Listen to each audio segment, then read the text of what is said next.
So in this video, we're going to be taking a look at a lady who voted for Donald Trump. And not long after she voted for Donald Trump, she got sacked from her civil service job. Let's jump in and I will give you my thoughts towards the end as usual. Video's only short. Let's get into it. Jennifer Piggott voted for Trump in the November election. Then in February, she was fired from her civil service job. Absolutely, I feel a little bit betrayed. She was among more than 125 people dismissed last month from the Treasury Department's Bureau of Fiscal Service in Parkersburg, West Virginia. There's always that back and forth conversation now. It's like, you knew this was coming, but we didn't. Like, nobody that I've talked to understood the devastation that having this administration in office would do to our lives. No kings, no tyrants, no kings, no tyrants. The cuts have shaken up a community that overwhelmingly voted for Trump. He won West Virginia with 70% of the vote, one of his biggest victories. But the betrayal felt by Piggott, a church-going conservative and three-time Trump voter, comes as political analysts are examining early signs of a possible backlash in Republican strongholds like Parkersburg, where the government-slashing efforts of Trump and DOGE are beginning to hit home. Elon Musk has basically taken over our government and has calling the shots, unfortunately, it seems to be. A handful of Republican voters who lost their federal jobs joined Democrats at a recent anti-DOGE protest near the Bureau of Fiscal Service offices in Parkersburg. But the federal job losses in the state could soon extend beyond the BFS building, says West Virginia University economics professor John Deskins. West Virginia is at the very top of the states in terms of the federal workforce as a share of total workforce in the state. So if the federal layoffs happen, if they hit West Virginia, we stand to suffer a disproportionate share when those jobs disappear, when that income disappears, when that spending leaves the state economy. But in Reuters interviews with 36 workers, business owners, and politicians in Parkersburg, nearly all said that Trump's focus on cutting government spending was a worthy goal. And Reuters Ipsos polling shows Americans' attitude toward Trump are so far essentially unchanged since he began firing federal workers in February. As of this week, his approval rating was holding steady at 44%. Cutting costs and waste and fraud and. We love that big picture. I love that big picture. My friends, we were excited about that because it is true. But again, I can't help but go back to the fact that what is the decisions that you're making right now solving in the big picture? It just, so the concept of voting for that again, voting for Elon Musk essentially to wreck people's lives, I can't do it.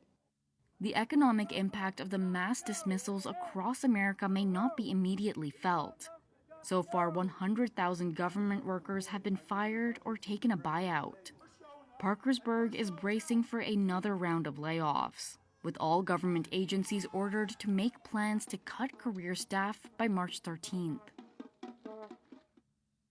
So, straight off the bat, I speak to a lot of people, obviously here in the UK, about what's happening in America, with the political scene in the United States, and everyone is, we're kind of saying a lot of the same things for people that live here in the UK. Like, what is it that Americans expected? She got what she voted for.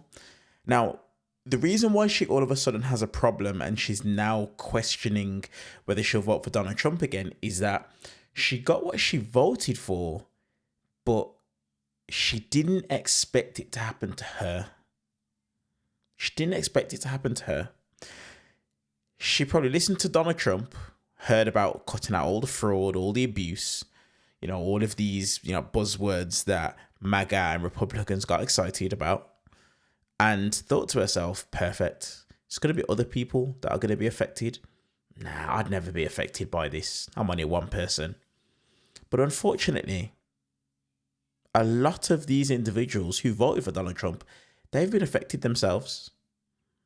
And that leaves people like me, like you, if you're listening to this video and you're a regular watcher of my channel, that leaves people like me, like you, to not have any sympathy for these types of individuals.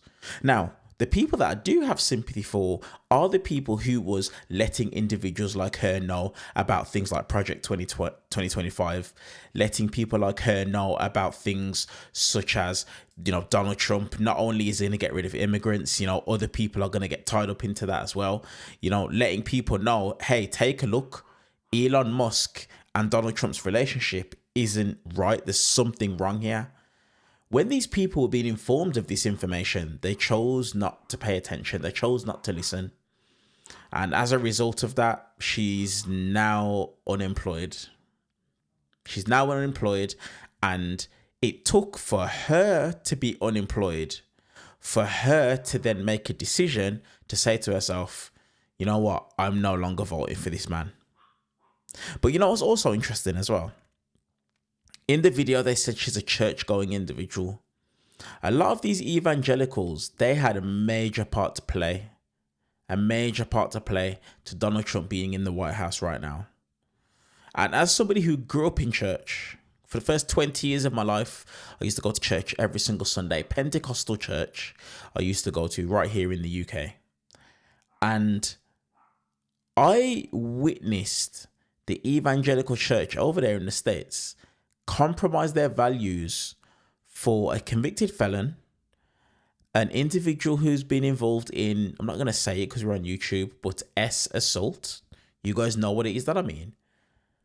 And someone who tells more lies than we've probably ever heard of, ever seen in our entire lives. That's who I saw the evangelical church bend over backwards for. And I've just got to say, it's disgusting. It's disgusting. And the reality is for a lot of these types of people is this. We're going to see over the next 4 years, if Donald Trump makes it that far, 100% transparency, if Donald Trump makes it that far, and what I mean by that is that with what Bernie Sanders is doing, with what Jasmine Crockett are doing, you know, hopefully some of these Dems, a lot more of them are going to start to understand where things are. You know, I'm seeing a lot of people in the US are getting out there and protesting. I'm not sure if he'll make it. I'm not sure. But if he does, a lot more of these people that voted for Donald Trump, that were praying for Donald Trump, all these evangelicals, they're going to find out that them putting their own interests above everybody else's is going to have backfired on them plenty. It's going to backfire without a shadow of a doubt. Because I'm telling you, the way that this guy is going, there is no way I see him seeing out the whole of the entire 4 years. But it's just another example of effing around and finding out. It really is just another example of it, because we knew he was going to do this. Everybody knew that he was going to do this. Everybody knew it. But people got excited about the fact that he spoke about getting rid of illegals, getting rid of migrants, because they didn't think it would happen to them and people that look like them. But guys, as usual, let me know your guys' thoughts in the comment section below the video. Do you think she's genuine? Do you think she genuinely didn't want anything bad to happen? Or do you think she's just upset and angry and annoyed that it happened to her? If you guys like this video, do me a massive favor, go below and hit the thumbs up button for the YouTube algorithm. And if you're brand new to the channel and this is your first time coming across some of my content and you're interested in a outsider's opinion on US politics, go below, hit that subscribe button, and also give it a thumbs up on your way out. Appreciate you guys, and I'll see you guys in the next one.